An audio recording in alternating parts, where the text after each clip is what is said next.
जुबैर साहब, बात ये है, एक बात फैक्ट है, ये गुफ्तगू मैं आपसे आगाज करना चाहूंगा। ठीक है, आप फैक्ट्स को कोई डिस्टॉर्ट नहीं कर सकता। जो बातें हमने इस इनिशियल अपने मोनोलॉग के अंदर भी रखी वो फैक्चुअल है, बैक्ड बाय द एविडेंस और बैक्ड बाय द स्टेटमेंट्स जो इमरान खान साहब ने दी हैं। बट सवाल ये है, इमरान खान साहब का सपोर्टर, पाकिस्तान के अवाम, जो लोग उनके साथ जुड़े हैं, जो लोग उन्हें बाई इलेक्शंस के अंदर जितवाते हैं, उनको इन तमाम हकायक से कोई फ़र्क नहीं पड़ता। आज भी इमरान खान साहब का बयानिया है कि आपकी हुकूमत, यानी जिसका आप हिस्सा हैं, मखलूत हुकूमत PDM की, वो एक इम्पोर्टेड हुकूमत है, वो एक साजिश के तहत आई है। और अब भी इमरान खान साहब का बयानिया बदकिस्मती से लोग समझते हैं कि आपकी हुकूमत के भी हैंडलर्स मौजूद हैं, तो फ़र्क कोई नहीं पड़ेगा, जितनी मर्जी तनकीद इमरान खान साहब पर हो जाए। इस बात का एहसास आपको, इस मखलूत हुकूमत को है? मेरा ख्याल है आपका सवाल बहुत अच्छा है, लेकिन इसमें दो चीज़ें अलग अलग हैं। एक तो पॉपुलिस्ट पॉलिटिक्स है जो इमरान खान की है, और उनका एक बयानिया है जो कि बहुत पॉपुलर हुआ, इसमें कोई शक नहीं है। उसको डिनाई करना is not accepting the reality. तो उन्होंने इसको जिस तरह से लिया था, वोट ऑफ नो कॉन्फिडेंस होने से पहले जिस तरह से रिएक्शन करना शुरू किया था, और उसमें ये साजिश का पहलू डाला, जिसमें एक अमरीका को भी बीच में लेके आए, जिसमें ज़ाहिर है फ़ौज को भी बीच में लेके आए, और जो आज की हुकूमत है उस वक़्त की अपोजिशन को भी बीच में लेके आए, और एक खिचड़ी ऐसी बनाई और वो बिका। There is no doubt about that, क्योंकि उनकी पॉपुलैरिटी अगर आप देखें, वोट ऑफ नो कॉन्फिडेंस से पहले का एक साल देखें जिसमें 13 बाई इलेक्शंस हुए, पूरे पाकिस्तान में हुए, उसमें से सिर्फ एक जीते। कैंटोनमेंट बोर्ड का इलेक्शन हुआ सितंबर 2021 में, PMLN ने मोस्ट कैंटोनमेंट्स इंक्लूडिंग लाहौर, पिंडी जैसे स्वीप किया। KP का जो फर्स्ट फेज लोकल गवर्नमेंट का इलेक्शन हुआ, उसमें 4 मेयर के इलेक्शन थे, वो चारों के चारों हारे, इंक्लूडिंग द प्रेस्टिजियस पेशावर। तो पॉपुलैरिटी तो उनकी बहुत ख़राब थी जब तक वोट ऑफ नो कॉन्फिडेंस। अब ये जो सारा सिलसिला हुआ और जो नैरेटिव बिल्ड किया, तो वो उसमें तो कोई शक नहीं है कि Imran Khan was able to attract, या तो उनके वो जो रूठे हुए लोग थे, सपोर्टर्स थे, उनको वापस लेके आए, या और भी उन्होंने मज़ीद इजाफा किया। ठीक, लेकिन उससे फैक्ट्स को तो नहीं डिनाई किया जा सकता।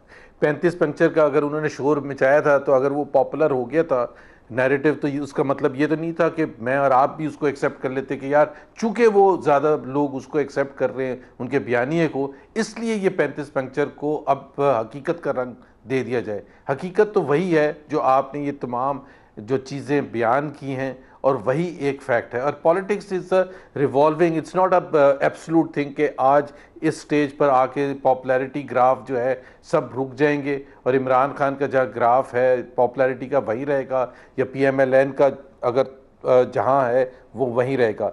It is a battle that we will fight and tell the people of Pakistan के जो आई उन्होंने एग्री बयानिया दिया था, जुबैर और उस साहब, ठीक बयानिए से है, अभी ये कैसे बात वो फैक्ट पीछे है कि हटे। थिंग्स कीप चेंजिंग, बट ठीक है, आपने कहा कि ये आप तस्लीम करते हैं और अच्छी बात है, आप तस्लीम करना भी चाहिए कि इमरान खान साहब को पॉपुलैरिटी मिली। बट सवाल ये है, क्या आपकी हुकूमत, चले मैं मुस्लिम लीग नून इसलिए कहता हूँ कि आपकी सबसे बड़ी जमात है हुकूमत की, अलाउ मी टू से, इतने सारी फैक्चुअल कॉन्ट्रडिक्शंस के बावजूद प्राइम मिनिस्टर बोल रहे हैं, वो प्रेस कॉन्फ्रेंस कर रहे हैं, 4 वुज़रा आके कर रहे हैं, हैव यू एक्चुअली रियलाइज्ड कि आपकी जमात या ये हुकूमत ऑफ मैसेज क्यों है?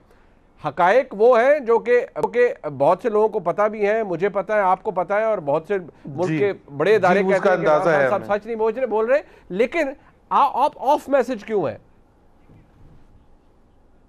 जी मुनीब, उसकी एक सबसे बड़ी वजह यह है कि जो लोगों की मुश्किलात हैं, जब ये वोट ऑफ नो कॉन्फिडेंस हुआ था उस वक़्त ये डिबेट का हिस्सा था कि जब हम आएंगे तो ये तकरीबन आखिरी साल है 5 साल के टेन्योर का, और IMF का वो जो सिलसिला जो कि जहाँ से टूटा था पिछली हुकूमत की वजह से, उसको वापस जोड़ना था। क्योंकि इसमें तो कोई दो राय, ना PTI वाला ना PMLN वाला कोई ये कह सकता है कि जी हमें IMF के पास जाने की ज़रूरत नहीं थी। और IMF के पास जाने का मतलब ये था कि पाकिस्तान को डिफ़ॉल्ट से बचाना था, और उसके लिए सख्त फैसले करने थे, और वो सख्त फैसले जो होते हैं वो अनपॉपुलर फैसले होते हैं। एंड वी रियलाइज दैट कि जी हमें ये, अगर चॉइस हमारे पास क्या थी कि हम वो डिफ़ॉल्ट में जाने दें या अनपॉपुलर फैसले करें। सो वी डिड डिसाइड कि हमने वो पाथ चूज़ किया जो कि पाकिस्तान की बेहतरी का पाथ था, जिसमें सियासी तौर पर हमारा कैपिटल थोड़ा गया था। लेकिन हमें उम्मीद है कि as time passes we will be able to recover, और पाकिस्तान के अवाम देखेंगे कि ये जो हुकूमत आई है this will be able to deliver and bring Pakistan out of the economic mess. सबसे बड़ा जो इशू है जिसकी वजह से ये सर अपनी आपकी बात अपनी जगह ठीक है, आप मईशत को मुझसे बहुत ज़्यादा समझते हैं, और अगर जो आप कह रहे हैं पाकिस्तान के अवाम सुन रहे होंगे यकीनी तौर पर, अगर हुकूमत डिलीवर कर पाई अगले 6-7-8 महीनों में, लेट्स अज्यूम के इलेक्शन उसी वक्त होते हैं तो फिर तो कुछ होगा। लेकिन बहुत से लोग इस वक्त ये कह रहे हैं कि हुकूमत डिलीवर शायद नहीं कर पाएगी। बिजनेसेस ये कह रहे हैं कि हुकूमत का तयन या हुकूमत की समत जो है वो दुरुस्त नहीं है, पाकिस्तान गलत समत में जा रहा है। ये अपनी जगह मौजूद है, महंगाई रिकॉर्ड है और बहुत से प्रॉब्लम अपनी जगह, येट यू बिलीव कि आप डिलीवर कर सकेंगे। But that's a question to ask